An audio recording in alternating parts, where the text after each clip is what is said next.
victoire sur le terrain, eh bien ce n'est que le début d'une histoire beaucoup plus complexe.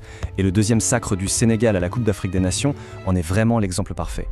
On a une explosion de joie nationale, mais quasi immédiatement, tout ça est assombri par une controverse qui a mis tout un pays en état d'alerte. Cette phrase du journaliste Boubacar Campbell Dieng, elle résume tout. Elle capture parfaitement la tension au cœur de cette affaire. D'un côté, une fierté immense, et de l'autre, un sentiment d'injustice, très profond. C'est tout le paradoxe de ce triomphe qu'on va décortiquer ensemble. Mais bon, avant d'en arriver à la controverse, il y a eu la gloire. Un vrai moment de magie sportive, un de ceux qui unit 18 millions de Sénégalais. Alors, on y est. La scène, le stade Prince Moulay Abdellah de Rabat au Maroc.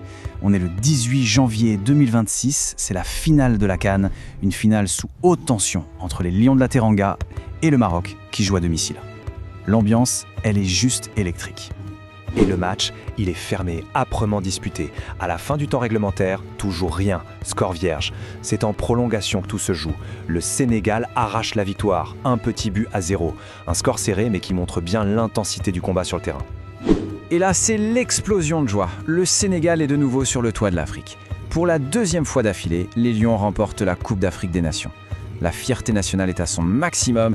C'est une liesse populaire incroyable qui s'empare de tout le pays.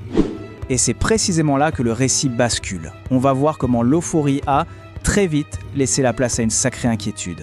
Parce que le retour des héros au pays, ça a été le théâtre de deux histoires complètement opposées.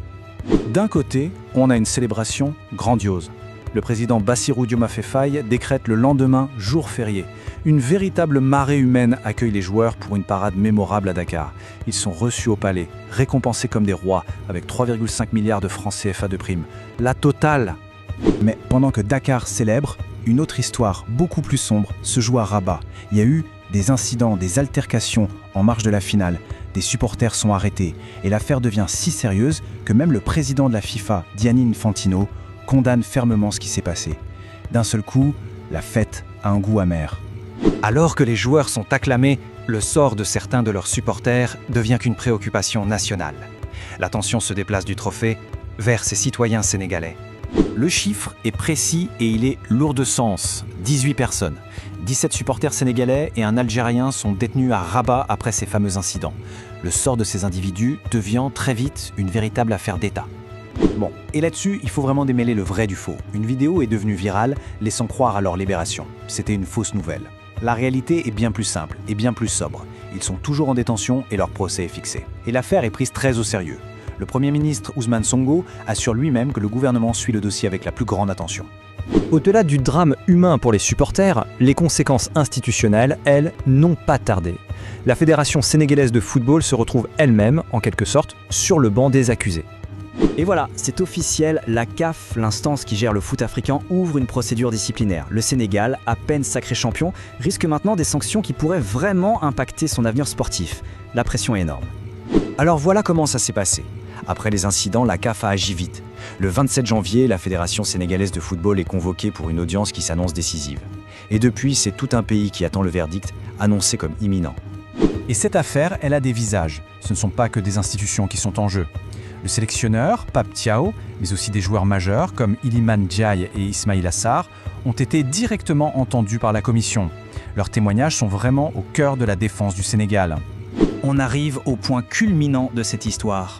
L'euphorie de la victoire, elle est bien loin maintenant. On est passé à une attente angoissante qui paralyse tout un pays.